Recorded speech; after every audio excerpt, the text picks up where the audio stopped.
সিলেটে আওয়ামী লীগের সাবেক কেন্দ্রীয় নেতাকে অপহরণের পর কুপিয়ে জখম। আওয়ামী লীগের সাবেক কেন্দ্রীয় সাংগঠনিক সম্পাদক অ্যাডভোকেট মিসবাহ উদ্দিন সিরাজকে অপহরণের পর কুপিয়ে জখম করেছে দুর্বৃত্তরা। এ ঘটনার পর দুর্বৃত্তদের মুক্তিপণ দিয়ে গুরুতর আহত অবস্থায় তাকে উদ্ধার করা হয়। নাম প্রকাশ না করার শর্তে একাধিক সূত্রে জানা যায়, গত বৃহস্পতিবার রাত 12টার দিকে সিএনজি অটোরিকশা করে সিলেট নগরের সুবিদবাজার এলাকায় যাচ্ছিলেন মিসবাহ সিরাজ। সুবিদবাজার এলাকার ফাজিলচিষ্টতে পৌঁছামাত্র কয়েকটি মোটরসাইকেলে কয়েকজন যুবক মিসবাহ উদ্দিনের অটোরিকশার গতিরোধ করে অস্ত্রের মুখে অন্য একটি অটোরিকশায় তুলে অজ্ঞাত স্থানে তুলে নিয়ে যায়। এরপর মিসবাহ সিরাজের ব্যক্তিগত মোবাইল ফোন থেকে তার পরিবারের লোকজনের কাছে ফোন দিয়ে কোটি টাকা মুক্তিপণ দাবি করে দুর্বৃত্তরা। এক পর্যায়ে অপহরণকারীদের মুক্তিপণ দেওয়া হলে রাত 3:30টায় তাকে রক্তাক্ত অবস্থায় সাগরদিঘির পার এলাকা থেকে উদ্ধার করা হয়। উদ্ধারের পর রাগিব রাবেয়া হাসপাতালের একটি অ্যাম্বুলেন্সে করে নগরের সোফানীঘাটস্থ আল হারামাইন হাসপাতালে ভর্তি করা হয় ভোর 4টায়।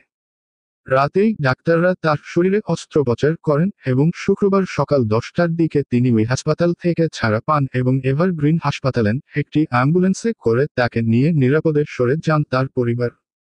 আল হারামাইন হাসপাতালের চিকিৎসক ডাক্তার চৌধুরী নাহিয়ান জানান, গতরাতে 4টার দিকে মিসবাহ উদ্দিন সিরাজকে হাসপাতালে নিয়ে আসেন তার স্বজনরা।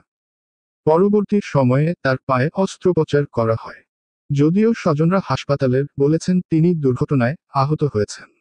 ডাক্তার চৌধুরী নাহিয়ান আরও বলেন, মিসবাহ উদ্দিন সিরাজের বাম পায়ে হাঁটুর নিচে রক্তাক্ত জখম রয়েছে। অস্ত্রোপচারের পর শুক্রবার সকাল 10টার দিকে ছাড়পত্র দেওয়া হয়। পরে তাকে নিয়ে চলে যান তার স্বজনরা। সিলেট মহানগর পুলিশের অতিরিক্ত উপকমিশনার মিডিয়া মোহাম্মদ সাইফুল ইসলাম বলেন, মিসবাহ উদ্দিন সিরাজের বিরুদ্ধে 7টি মামলা রয়েছে। দুর্বৃত্তরা তাকে অপহরণের পর মুক্তিপণ নিয়ে ছাড়ার বিষয়টি জানতে পেরেছে। ঘটনাটি মহানগর পুলিশের ঊর্ধ্বতন কর্তৃপক্ষ অবগত হয়েছেন। পুরো ঘটনাটি আমরা খতিয়ে দেখছি। মিসবাহ উদ্দিন সিরাজ ও তার স্ত্রীর মোবাইল ফোনে যোগাযোগ করার চেষ্টা করা হলেও বন্ধ পাওয়া যায়। তবে মিসবাহ উদ্দিন সিরাজের মেয়ে মুনতাহা আহমদ মিসবাহ ঘটনার সত্যতা স্বীকার করে বলেন, আমার বাবার অবস্থা গুরুতর। উন্নত চিকিৎসার জন্য উনাকে অন্যত্র নিয়ে যাওয়া হয়েছে। সবার কাছে আমার বাবার সুস্থতার জন্য দোয়া চাই।